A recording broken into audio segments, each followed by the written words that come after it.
Uh, I don't. Just Paige was the only one that confirmed. Usually people don't confirm. Usually they say if they're not coming, and the only person I heard from was Lonnie. Okay, because we had Adriana there for a moment. I'll email them. I'll email everyone to log back in. Is that good, Nikki?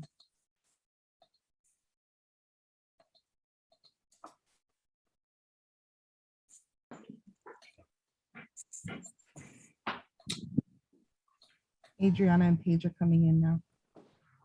Great. Okay.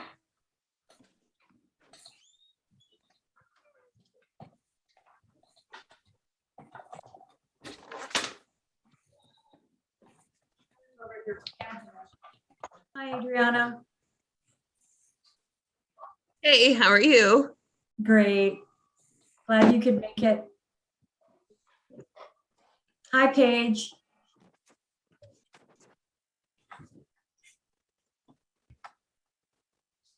Okay.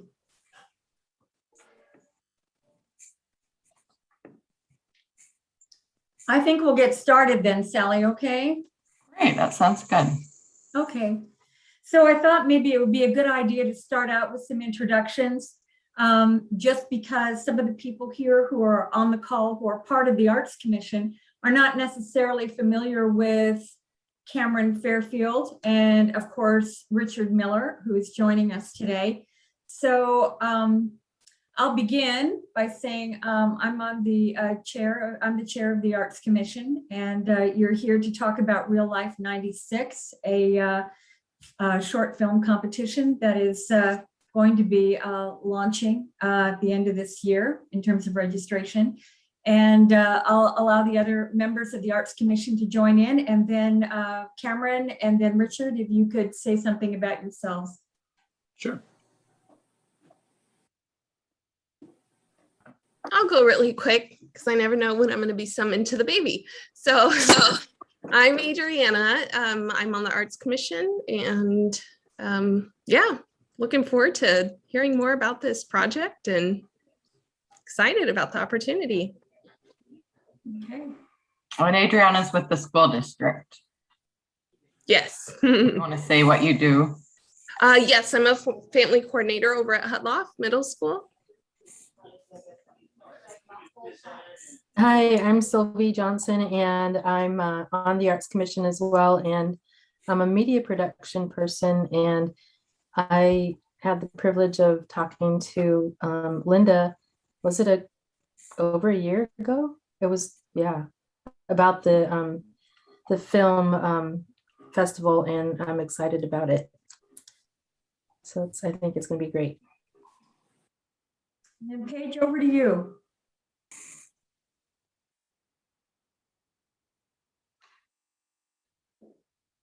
You're on mute, Paige. There you go.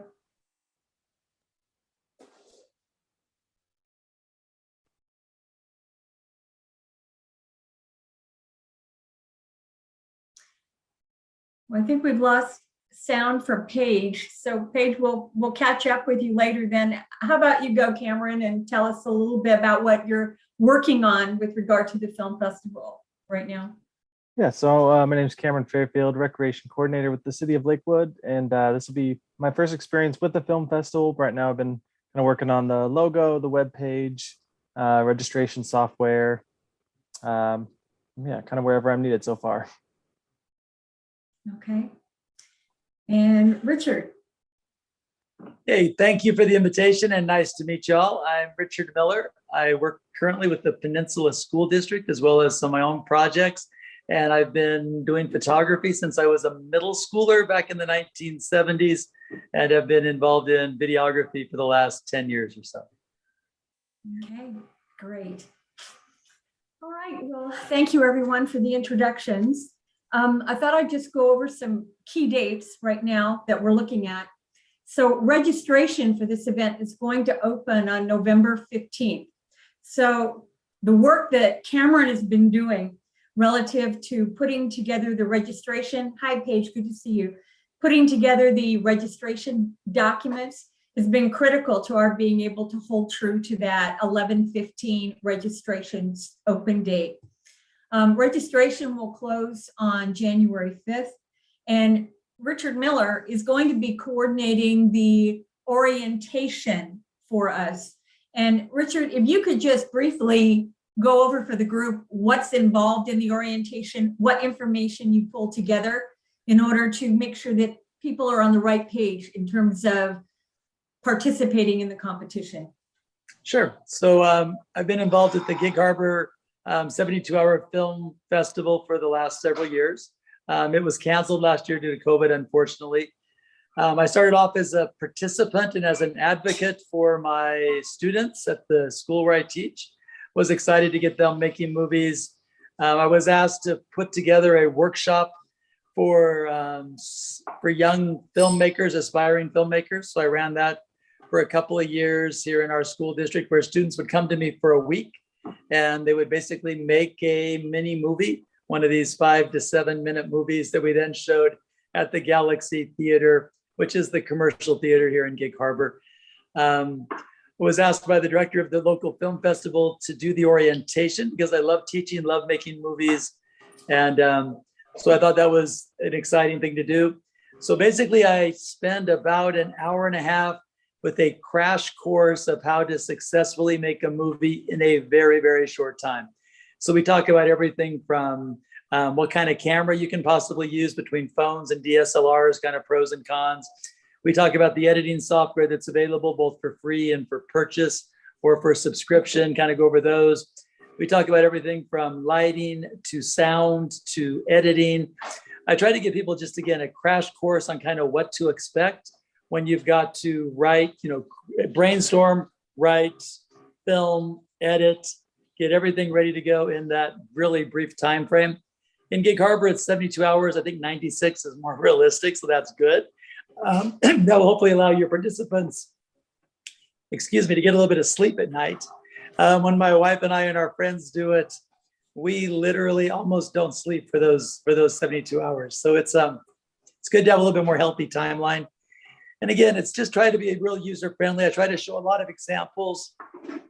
I'll pull up short clips from many, many different films and talk about everything other, from writing to having a compelling story. A lot of films are, you don't want the films of just kids running through the woods, chasing each other, which is the default kind of teenage thoughts now and then, or what it ends up to be. So we really stress having a story, how to tell the story in a compelling yet very brief way. So again, it's everything from writing the script and to getting the music, to where to find the music, to making sure you're not breaking any laws when you do this. And we just do that in as fun and interactive way as possible. Like to leave a lot of room at the end for questions and comments. People can share their own experiences. But yeah, basically it's just a crash course in an hour and a half of how to be successful as a filmmaker in a very short time frame. Thank you very much, Richard.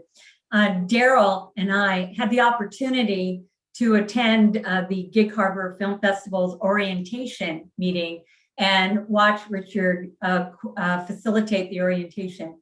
And Daryl and I were really impressed and approached him afterwards and asked him if he would be interested in sharing his talents with the city of Lakewood, and he indicated yes at that time. So we are very fortunate indeed. So the orientation, as I had mentioned previously, will go forward on February 5th. So now that we know kind of some of the key dates, what's happening right now, and maybe some of the key players, who are the individuals who are going to be coordinating certain pieces, it's time to talk about maybe a few like little, how shall I say, nuts and bolts issues. In terms of the research that was done previously, registration fees tended to kind of run the gamut anywhere from $40 to $60 for a team, not per individual, but for a team. And we had talked about at some point, should we have a student discount for teams, or should it just be a flat rate? And if it's a flat rate, what would that look like? So I would appreciate some feedback from everybody in terms of their thoughts about that. I should tell you that other information that has come forward as a result of some informational interviews that have been done, is that some of the folks I've talked to have indicated that you shouldn't put a restriction on the number of people that make up a team. That it provides for a little more creativity, a little more flexibility to have more people engaged in the process. I guess you could say that maybe on the flip side of the equation, you could have too many cooks in the kitchen, but there's two lines of thinking there. So at any rate, you could theoretically have 5 people on a team and charge a fee for those 5 people, or you could have 15 people on a team and it would be the same fee for that group of people. So I'm going to turn it over to you, Paige. What are your thoughts on that? Need to unmute. There you go. Can't hear you, Paige.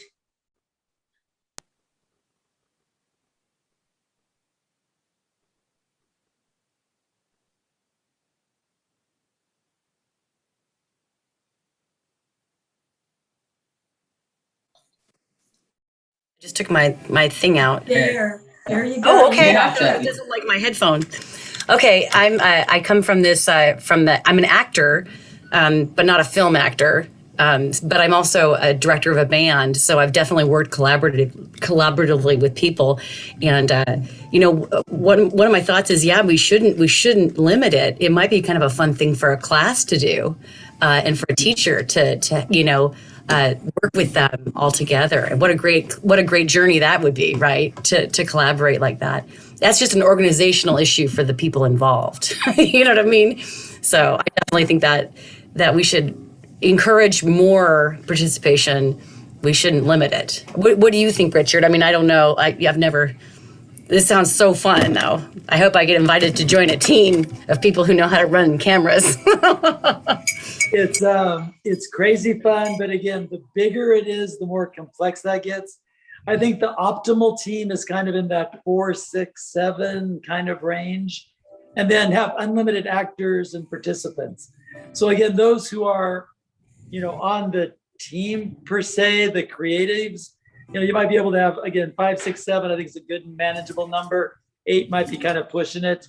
But then if you want to involve other people as actors or as assistants or stagehands, whatever, that's fun, but they might not be in the trenches as much as those others. You typically end up with 1 or 2 who are doing the actual videography. And that's a good idea. Even 3 is not too many. You need someone who's kind of directing the show and keeping you on task. That's hard. You need someone who's it's a fire drill. It is just crazy fun, crazy hard. And again, I don't think you want to limit it. I just say $50, come one, come all, have a team, have fun, and we can't wait to see your movie. Sally, what are your thoughts? Thank you. I think I like to stick with best practices. $50 is the going rate. That sounds great. If we're really being Lakewood centric, people in this area like a lower price point, but I wouldn't go below 40.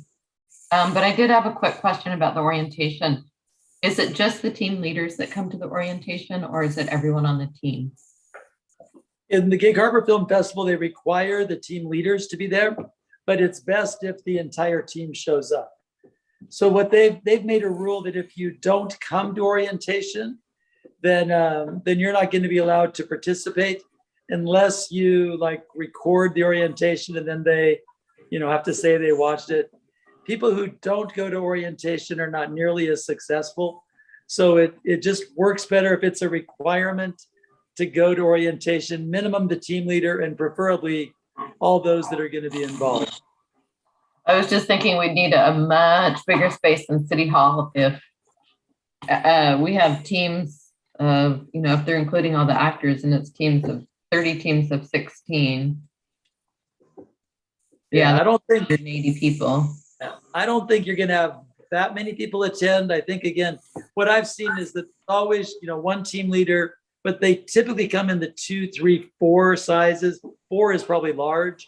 I would say the average team brings between 2 and 3 people to orientation with, some teams only 1.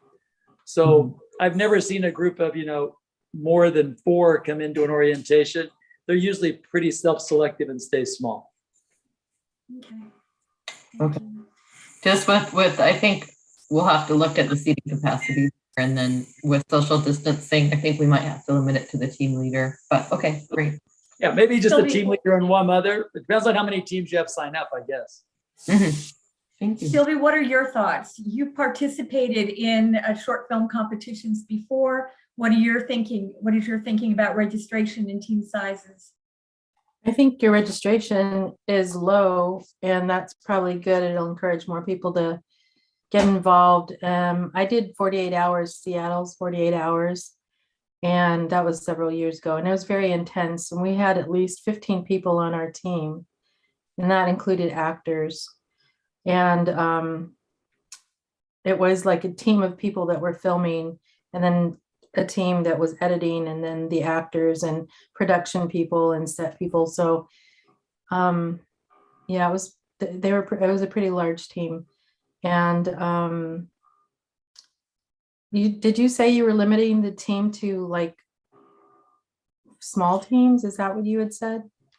Well, we're just getting some feedback from everybody with regard to their thinking. Should we limit the number of people on a team, or should we just, allow people to register as at will? I don't think you should limit the number of on the team. I think that however many people they wanted to bring on their team and delve out the jobs, that would be fine. It's up to them to get as many people as they want, or as little people as they want. Okay. So those are my thoughts, because that's what we did, and that's what most of the Seattle teams did. They were pretty large teams. Okay. And so you're fine with the $50? That works for you, Sylvie? Yeah, I think it's low, but I think because it's Lakewood's, smaller than Seattle, I think that's fine, and it'll probably encourage more people to participate, people that maybe wouldn't have because of the fee. Okay. And what are you going to offer scholarships for those that want to participate and that can't come up with the 50? Is that going to be an option? That's not something I had thought about. Do you know, Richard, if that is something that they did at Gig Harbor? Yeah, they didn't do it expressively, but I told my own students, if the money is an issue, I teach in a very low income area. And I had students who wanted to participate who didn't have those funds.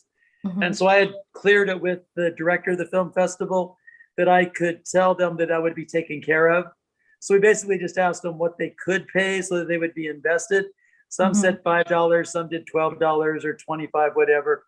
And the second year they did it, they all paid the full fee because it was so much fun. So they made sure that, and their parents saw the value of it. So I think having a scholarship option available is good, especially among the youth teams.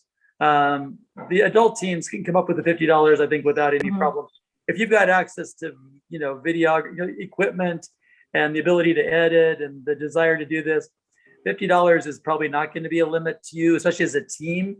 But for teenagers, it's a different story. And one of our big goals was to involve as many youth teams as possible. And with that youth focus, you want the scholarship option, I believe. Cool. Okay. I agree. So Sally, Maybe I'm we not can sure get how we would, sponsors. I'm sorry, Sylvie. I'm not sure how we Maybe we would could facilitate enlist that. sponsors. Sponsors in the community, like maybe a business wants to sponsor a team, and then they could add in their logo at the end of the film or something. And not only can you have businesses help sponsor teams just in terms of their entry fees, it's also nice if you can have 10 cameras or 5 cameras available, just little sets. So it's, some kind of a recording device, some kind of a light that you can give them and let them borrow a camera. So we let them use school supplied stuff, which was great. I don't know what your school situation is, but that way, if there was a team that didn't have it, you can do it with a cell phone and nothing else. But if you can give them at least something to record, sound differently, or some kind of a portable light, that's nice too. for again, your youth teams. I don't know if your emphasis is youth or adults or just, no preference there. Well, there's two things we can do. We can set up a coupon code so that when they plug that in, it's discounted to whatever we want it to be, $2. And how we determine who gets that, we'd have to figure that out. But Cameron, I think that's how we would do that. And then secondly, Adriana and Daryl, maybe you could speak to us about the supplies at the schools, if there's any that could be available to students. Adrienne, if you want to take that first, go ahead.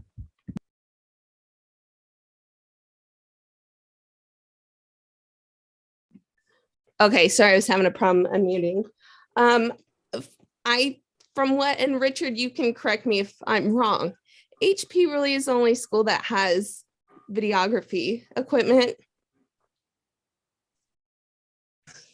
We don't have necessarily videography. I mean, Harbor Ridge has quite a bit in our school district in terms of the middle school level. There's varying amounts of equipment throughout, but it kind of varies school to school. Again, it's just nice when you're not recording sound without a microphone. A microphone really enhances the quality of the sound that you can capture. And there's some very inexpensive options to do that. So equipment, when I talk about equipment, sound is the one thing I always think about. A portable light is nice if you're shooting indoors. If you're shooting outdoors, it's not as big a deal. And as far as cameras go, most all of my kids' teams, teenage teams, they're all using their cell phones just because they're comfortable with them. They know how to use them real well. So that's kind of the equipment, that I would suggest or you go with. That's kind of what I was thinking as well, was students using their cell phones. These days, that's what they're doing for TikTok, all their reels and everything like that. They have their video editing software. They could pop out a video in a matter of just minutes if they wanted to. And so that's what I would suggest for the students that don't have access, because the reality is we want to make this as equitable as we possibly can for our students. And just to kind of put things into perspective, I mean, when you think about the demographic of our students, the majority of our students in the district are free or reduced lunches. And there are a number of schools where the majority of students are on free or reduced lunches. Therefore, the school just offers lunch for free to these students. So if that kind of gives you an idea as far as what our families could afford, I want to make sure that our students that really need this the most have access.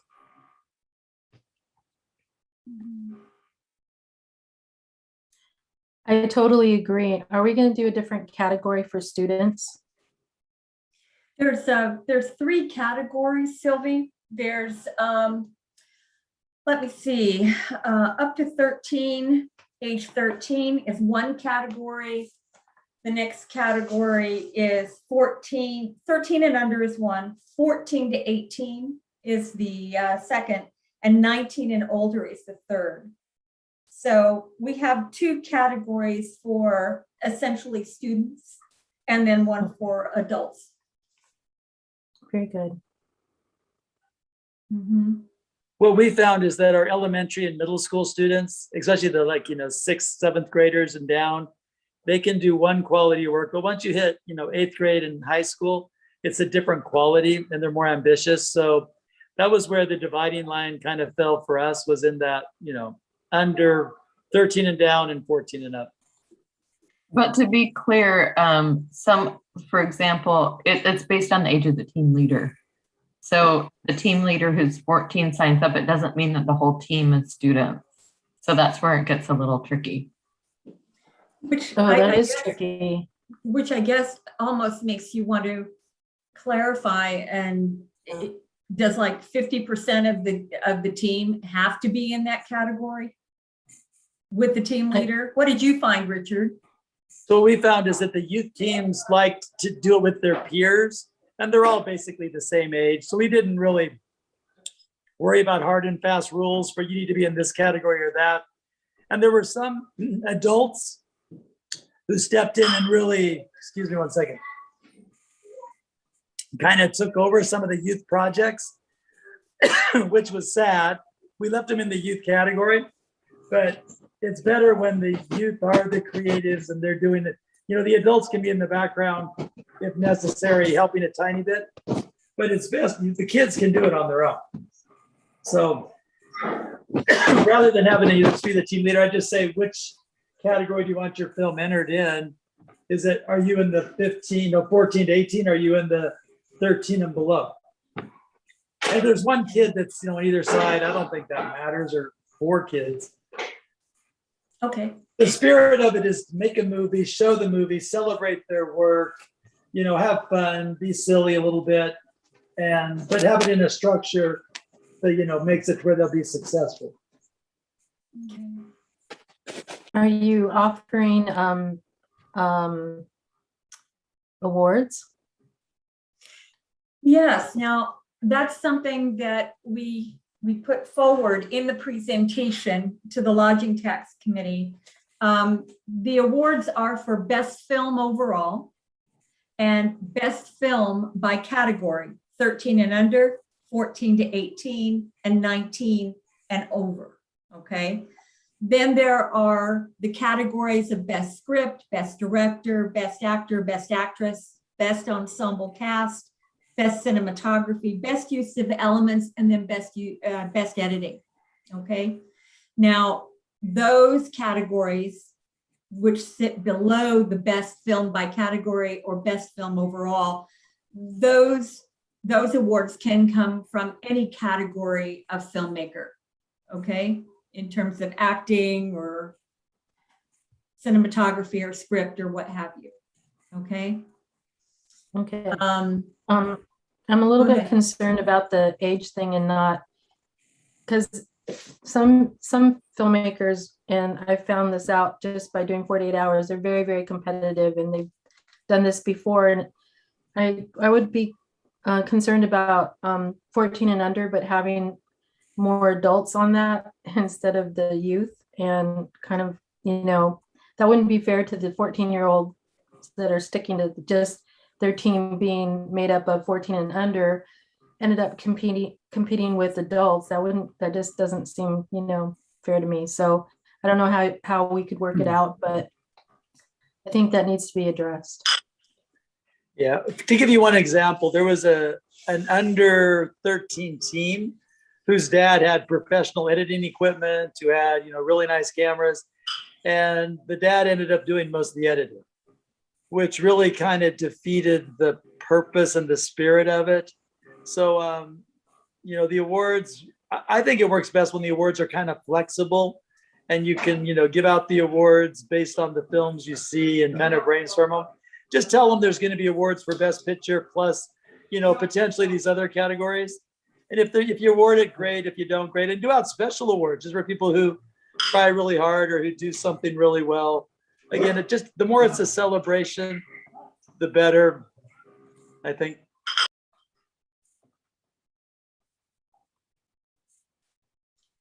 Well, it's a bit of a conundrum. That's all I can say. I wish I had an answer. I don't. I certainly want to encourage as many people to participate as possible.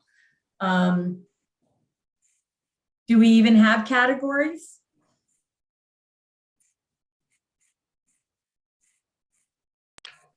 No, that's a good point, because we can see by the registration the ages of the people that are on the team, and we can take that into consideration when we're judging. So are we going to give out the topics? Like, are they going to draw from a hat what their topic is and the elements that they need to include in their movie? Well, thanks for asking, Sylvie. So on February 10th, the team leaders who have registered will get an email drop that will include the elements that need to be included in their film. Everybody will get those same elements at that time, okay? And it's up to us to decide in advance, behind the privacy of closed doors, because our meetings are public, subcommittee and otherwise. We can't decide that in this format. what will be incorporated in that email with regard to the elements.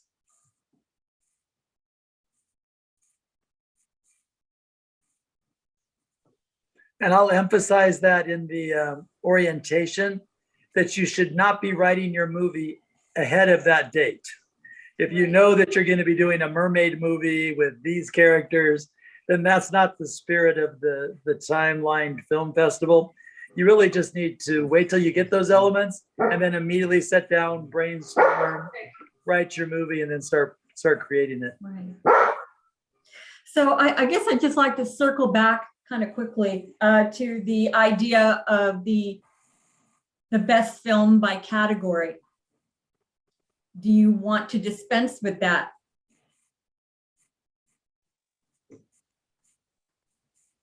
I think you should definitely have a winner, best film by category, and then give out all other prizes as merited. So if there's someone who does a great job acting, or a great job as an ensemble, or a great job with music, or a great job with videography, editing, you can do awards for those kind of things as well. Okay. But to Sylvie's point, I guess the thing I'm concerned about, if it's about giving a best film by category, and we don't control who makes up the balance of these teams by age. In other words, if we've got two 13-year-olds and the rest are adults on that team, I mean, I understand what you're saying, Richard, that they tend to coalesce around their peers. But as you've indicated, there are situations where that has not been the case. And maybe in one situation, Dad has used his professional editing equipment in order to churn out something that is above the capabilities of what the team leader possesses in terms of skill at age 13 or something. I don't know. Daryl, what are your thoughts? Paige, Adriana? Yeah, my only fear and concern would be the classic soapbox derby racer, where the parent gets involved and ends up creating this super hopped up that doesn't really conform to the standards. That's the analogy that I draw from grade school, that the parent gets involved and just goes crazy with it. Is it possible that we would want to take a look at some concerns in terms of having students under 18 working alongside an adult, and the intimidation factor that goes with that? Because there's some definite age concerns there. If you do, unless they're a mentor and is assigned as a mentor, I could see that as a potential problem. Now, Richard, you've done this many years. What's been your experience with having that mix of youth and adults who are actually doing this for a living, but have decided they want to be in on this competition? And 95% of the teams are not mixed. It's all youth or all adult, maybe 98%. And if there ever was a mixed team, it was when a parent stepped over a line onto a youth team and not the other way around. I've seen no teenagers involved in a majority adult group unless they were just an actor. But I have occasionally seen an adult step down onto a youth team just because of their competitiveness, or it's mom's always wanted to be an actress or a filmmaker, and so mom's going to live through her teenage daughter. So 95% of the time it is not an issue, and if it ever is an issue, I think you can deal with it in how you give out the awards and so forth. You'll know when you meet the teams and you get to know them and you see their work, kind of what happened. I would just say, you can either do a youth team or you can do an adult team, and within youth we divide it this way, and if kids cross onto both age groups, just tell us which one the majority are in and we'll stick you there. And just keep it, again, I don't think you need to make a lot of rules about this. I think there needs to be an adult category and then a youth category, and we divide the youth into these two age groups. And if somebody has kids that fall over that 13, 14, 15 mix line, just let them choose which one they want to compete in, and go that way. have 2 youth categories instead of 3.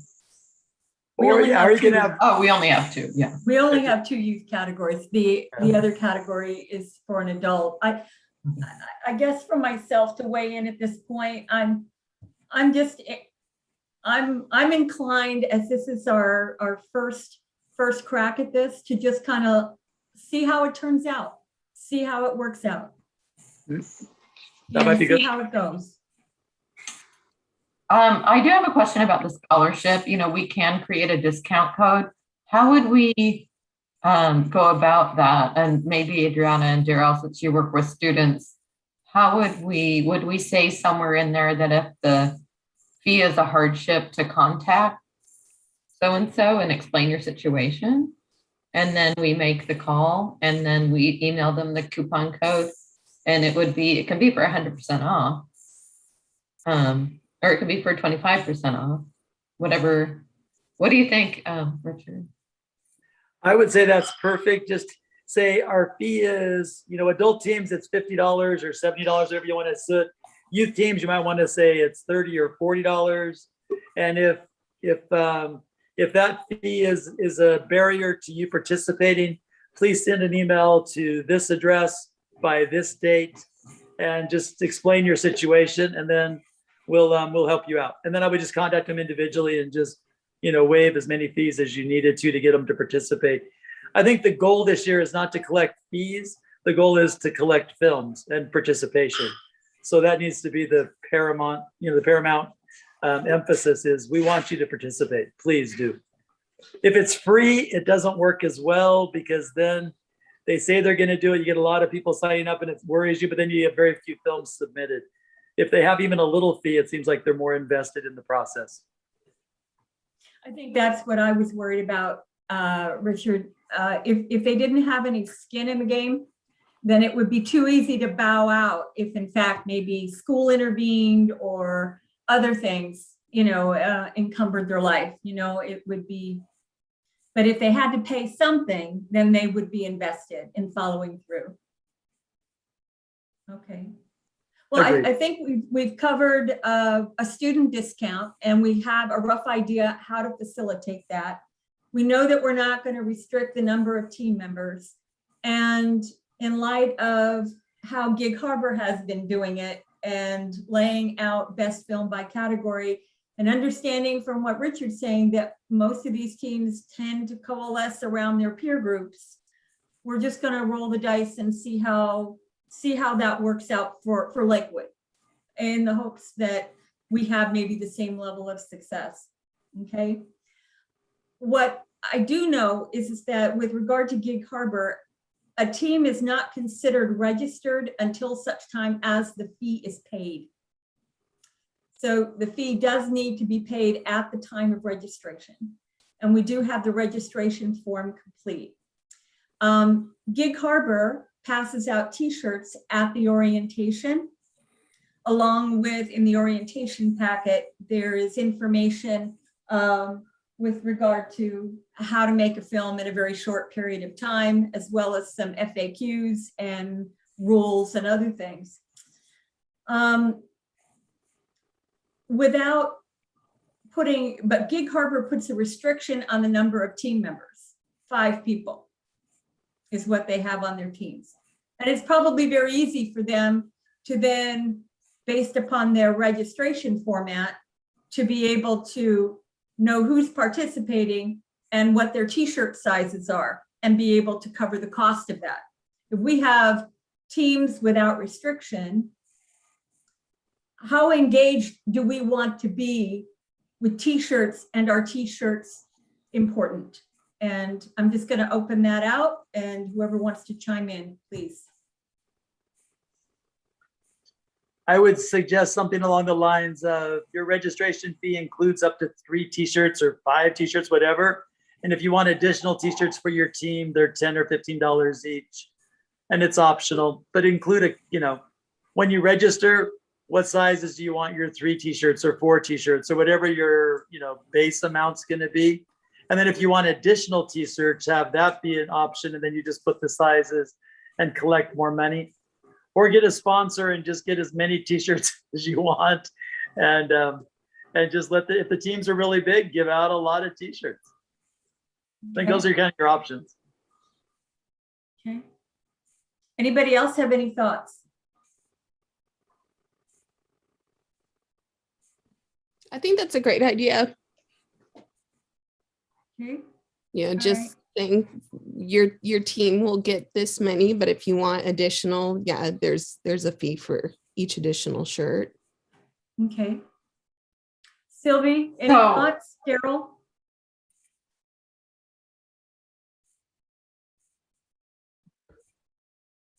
This meeting, is it planned to be virtual or what? When it's initially when we roll out all of the specifications, is that going to be a virtual meeting? And if it is, could that present some problems in terms of inclusion? You know, there may be some students who don't have internet access, or you know, a number of issues that could possibly be left out in a situation like this. Have we kind of looked at that, or? We're anticipating at this time that meeting will be in person. Wow. Okay. Thank you. So a couple things with Cameron here. So an update, Cameron, is that right now the registration says 5 people per team. So we'll say it's unlimited. And then the idea of people buying t-shirts after a certain number, it's just, I think with the city, it's a little different. So Cameron, you're gonna have to tell me with this website, if people are wanting to buy t-shirts because they've gone over their limit of 5, can they do that on this website? Yeah, so we can add custom questions. I added one that was just t-shirt size, and that was just for the team leader. But I can add as many custom questions as we need. So it could say team member 2, t-shirt size 3, and then there could be one that fills in the gap of additional shirts requested or something. I'm just not sure if they're signing up for it before orientation. They're going to know exactly how many team members they'll have. I'm not sure if they'll know that. I'm a little worried. Just everything financially through the city is a little different. So we'd have to make sure that they could buy it through that registration website.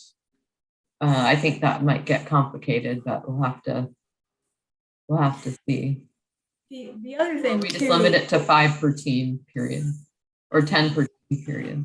the other thing too, with regard to that is tickets.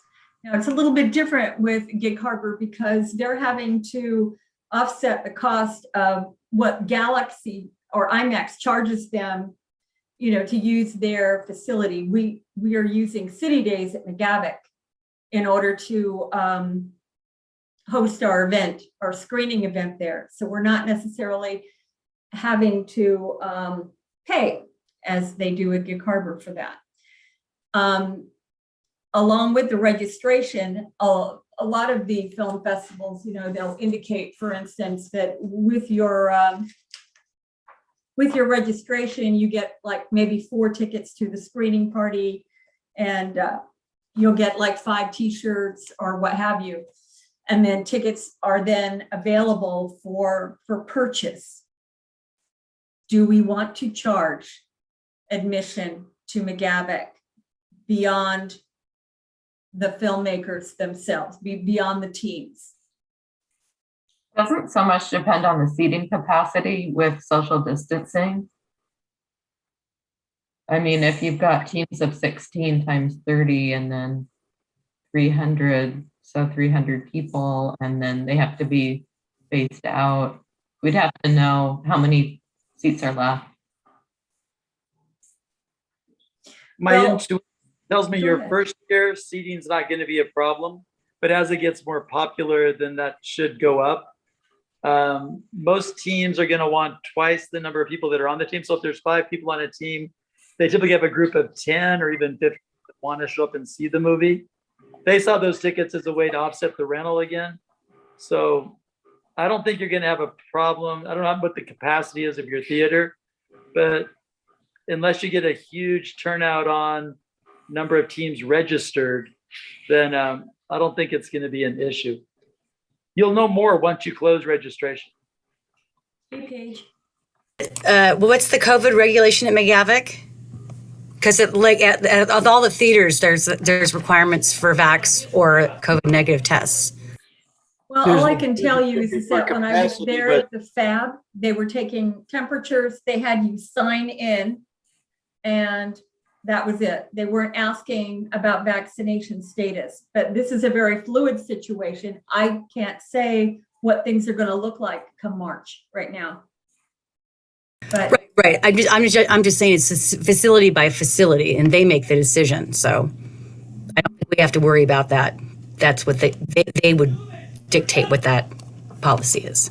yeah, I suppose since things are in flux, we could say, you got, your team members get tickets, and we're going to wait and see if we can issue more, and we'll let you know by the, 2 weeks before the show. And if there's not enough seating, you can make it available, online at the same time as it's seen by those that are in person. okay. All right, so it's kind of getting late, so we better just cover a few quick other things, a few other little details before we close for the evening. Some of the monetary prizes that seem to be common at these short film competitions is for, if there are films by category, it tends to be like maybe up to $500 in terms of a monetary award. And then for like a film, an overall best film, $1,000. And then for the other categories of achievement, it tends to be a trophy. I would like someone to consider pulling together some details for a trophy award, getting information as to a design that would be appropriate for a trophy. Is there anyone who would like to do that?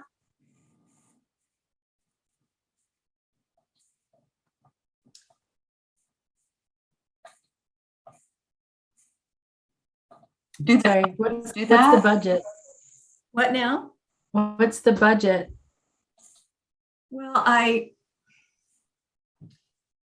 that's a really good question, because we do have the opportunity yet to break it down. But Sally, if you could give Sylvie a baseline as to what would be reasonable to look at for like an individual trophy. Cameron, was that a question you asked on the phone call? That's one thing we need to do is drill down the budget. Oh, is that a trophy you have there, Richard? Oh, Maybe. this is a sample trophy, so it's not much that they give. This is as big as they get. This one size trophy fits all. And they don't give out monetary prizes. Bigger film festivals that invite participants from all over to come, those are the ones with big money prizes, what I consider big money, the 500 or 1,000. But for a local film festival, I think it's more about their egos and seeing their movie in front on a big screen in front of their friends. And the little cheesy trophies and the t-shirts, that's enough. But if you do want to give out monetary prizes, you might get some more serious competitive filmmakers involved. We're hoping to get a good mix, a good balance. But so trophies, I mean, we've used, $30. Sally, Cameron, $30. yeah, Up I to mean, 30. we've used Tacoma Trophy for some of our other ones before. They usually have a pretty quick turnaround, and you can really make them as advanced or basic as you want. So the prices vary. But yeah, there's a lot of choice. It'd be easy to have some made up for sure. Sylvie, is, with your design background, is that something that you would like to take a look at? Sure, probably go with a standard one, don't you think, rather than designing one, because that's going to cost extra to do a special. Yes, I don't think trophy companies have standard. I don't think. Yeah. You can do anything in Lucite, Oh, pretty okay, much anything in Lucite. So, okay. but at any rate, something that would kind of incorporate maybe something along the Logo. lines of our logo or Mhm. what have you, but that would be wonderful. Okay. So if you could be looking into that, that would be excellent, and maybe give a report back at our next subcommittee meeting. Okay. And also, well, I'll send out the logo because what you held up is the logo has like a camera on it. Right, I will, yeah, you're right.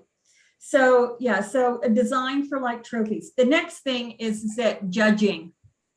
This event, we're going to have to be able to get people from the local community, also from, people perhaps with a background in film, maybe some educators, maybe city council members and the like, to get together on, let me see here, it's going to be February the 24th to judge the films. So we're going to need to create a rubric to judge these films. There's a lot of information online about how to create a rubric, what are the criteria for judging and the like. And I would like to know who would take that on.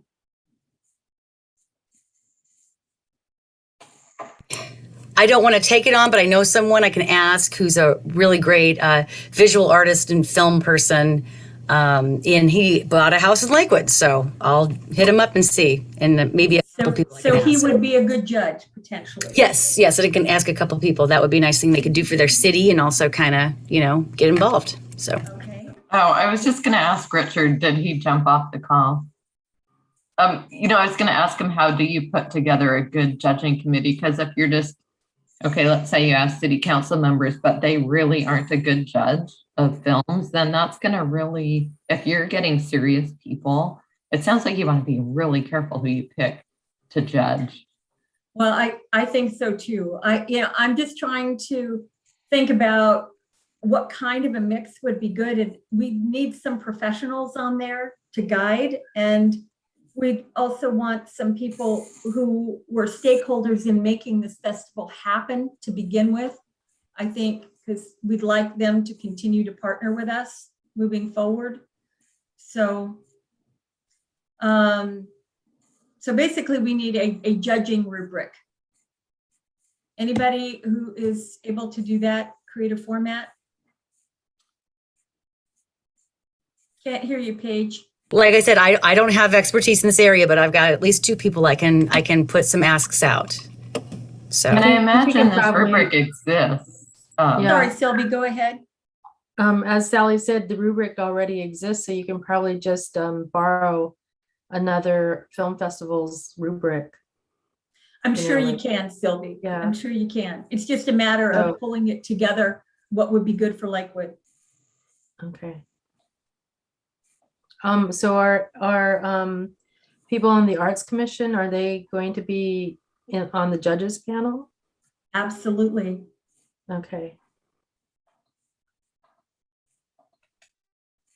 And again, what do you think, Sylvie? I mean, if the people on the Arts Commission don't have a background in film, I mean, how do you determine who's, But people know what I mean, they obviously like. Daryl does. Yeah. Well, Daryl, he's graphic design.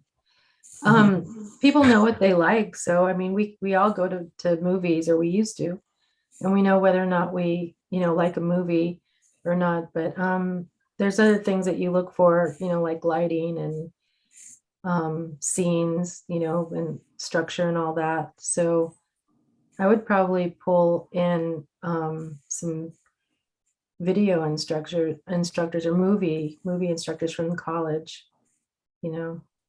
motion picture instructors, maybe. Yeah, I would like to piggyback what Sylvie just said there. At Bates, they have Ken Whitco, I guess, would be someone to reach out to. And Adriana mentioned Harrison Prep, that would be Justin Gorman. And at Clover Park, you would probably want to contact Sean Geary and Chris Felch. And then just have some movie lovers too. Absolutely. I agree. Because you're right, Sylvie. People know what they like. Mhm. you know. So Daryl, Paige, Sylvie, if you could reach out to some individuals, okay? Advise them that the films are going to be judged on February the 24th, okay? And I believe it's going to be, we were looking at right around maybe 6:30, 7 p.m. Not quite sure on that time yet. And just get a sense as to the individual's availability, their contact information. See if, first of all, they're interested and they're available. Get their contact information so that we can follow up with them. At this point, I think it's still early days to know exactly how many people we would want, but we wouldn't want too many people in any one category per se. We'd want a good balance, a good mix of judges, I think, for this event. And again, I want to have people who have a background in film and filming. Certainly, Sylvie, that would be you, who are judging the films. So in other words, let's just do our homework right now in terms of reaching out to some folks and compiling a list, okay? And if I could ask you all to do that and email that information before the end of the week. If you could email it to me and to Sally both, I'd be very appreciative, okay? And as far as the rubric is concerned, I'm not giving up on that one. I need someone to pull together a judging format. A lot of that information, as Sylvie says, is online and it can just be pulled together and assimilated. So could I please get a volunteer? I saw Daryl raise his hand. I don't know. Daryl, did you raise your hand? Actually, I lowered my hand. It was up for a while. I can look into those individuals that I just mentioned to you, Chris, Sean, Justin, and Ken, because we will be meeting in a month or so with the CTE committee for the Clover Park School District, Careers in Technical Education. And that might be a good place to kind of get their thoughts and recommendations as to how we're going to do this. I think it could work. I really do. And film is not my background by any means, but I like the spirit of this. And as Linda said, it's our first go at it, and so it's like the opening act for us, if I can use that analogy. Okay. Do we have a sense of? I'll reach out to those individuals. Thank you. Do we have a sense of how many judges is a good number? I mean, do you want like at least 10 or at least 20 or? How many, Sylvie, you know the information to this for this with regard to MLK, when we were judging like maybe essays or other things, how many people were tapped to judge? You're on mute.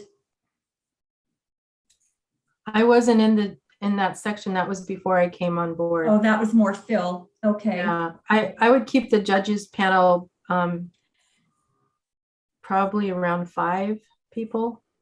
I don't think you need a huge judges panel because then you're going to get a lot of opinions and they might not come into an agreement. I don't know, but why don't you, did Mr. I can't remember his name. Did he sign off? Yeah, he did. He had to go. Maybe we can ask him how many were on his judges panel. And also, Daryl, maybe when you talk to your connections, you can ask if they've been on a judging panel and what that number typically is. Certainly. Thank you. Right now, I guess I'm thinking anywhere maybe between, I don't know, 5 and 10. You know, I don't know what the optimal number is. Somebody could come along and say, oh, no, you only need 3, or you need maybe, 15. I have no idea. But kind of but that would be a good question to ask when you reach out to the individuals that you think would be a good candidate as a judge. And, you know, if when you do provide their contact information, if you could just like put a sentence when you email Sally and myself, if you could just put a sentence down as to what their background is, you know, like what is it they do? You know, they're in the film department at Harrison Prep or something, you know, anything. But just so that we have a sense as to, you know, what their abilities, their background, or their skill sets are. Okay. Okay, so I can't twist anyone's arm with regard to the rubric, so I'll do that. And I can't. I just found something a public library had put out. I'll just email that to you right now. I mean, I just quickly found one online. I'm sure there's more, but it just has, you know, like 1 through 5, and then it has different categories. So I'll just send it to you. I mean, you know, that's all I would do, but I can ask the people I'm going to ask if they know of things like that too. Okay, Paige. All right, very good. So I can't think of anything else right now, Sally. We're up on 6:07. So is there anything else that you want to cover right now? No. Okay, so we will, when do you think would be a good time to meet again? We're bumping up against this registration deadline, advertising, everything else. Are there any details that we need to cover as a group between now and the launch, so to speak? Well, I'd be curious from Daryl and Adriana, what communication pieces are going out to families between now and when the registration starts November 15th that we could capitalize on, and maybe Paige as well with your radio station. So that would be great. Students know. So maybe at our next meeting, we could talk about how best to promote this in advance of registration opening. So is a week from today, is that good at this time?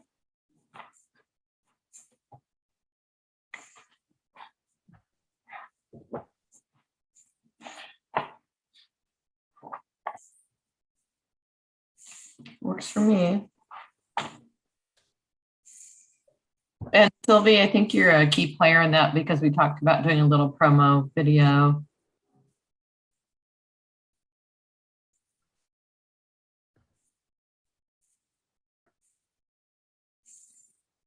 Okay, would it be at the same time?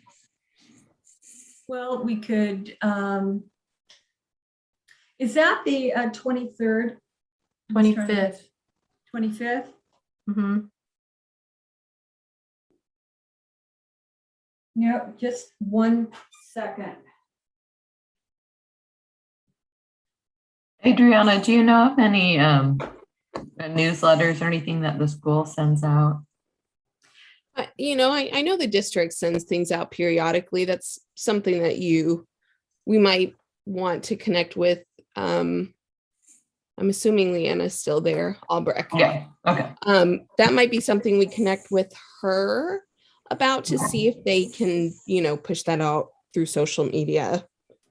That'd be the easiest way to get that out. And if they want to pass that along, I know like we received like a newsletter, the staff from Ben Miller, maybe that's something he wants to include that goes out to all staff. So then staff are aware, and then they can pass that information along to students. Is that a weekly newsletter or monthly? It's a weekly. That's a weekly newsletter. Okay, great. Yeah. You know, I'm going to have to reverse myself on a week from today. My mom's got a post-op appointment in the late afternoon. So is a week from Tuesday okay? Not for me. I have a shoot that day. Okay. So I That won't won't be work for available. me either. So Cameron, you would have to stream the. Let me. Can I just throw this out? Does time work for anyone? Just like a 12 to 1? Is that tough? Yeah. Can you say that I again? think that's really tough for, you know, somebody who's keychain or something, so. Let me just go get my other calendar. One moment, please. I'm sorry.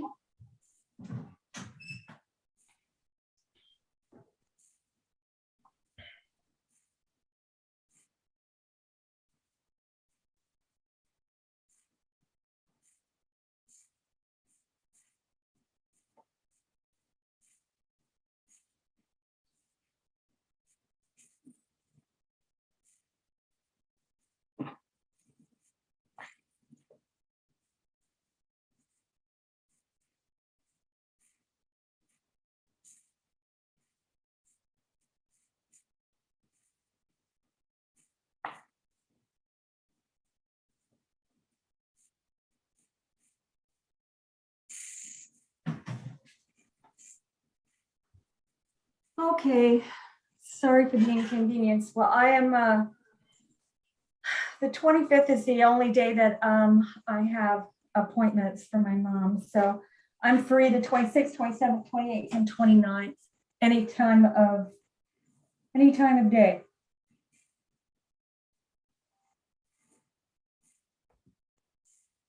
Tuesday wouldn't work for me either. Okay, Tuesday, the 26th. how's the 27th, Wednesday?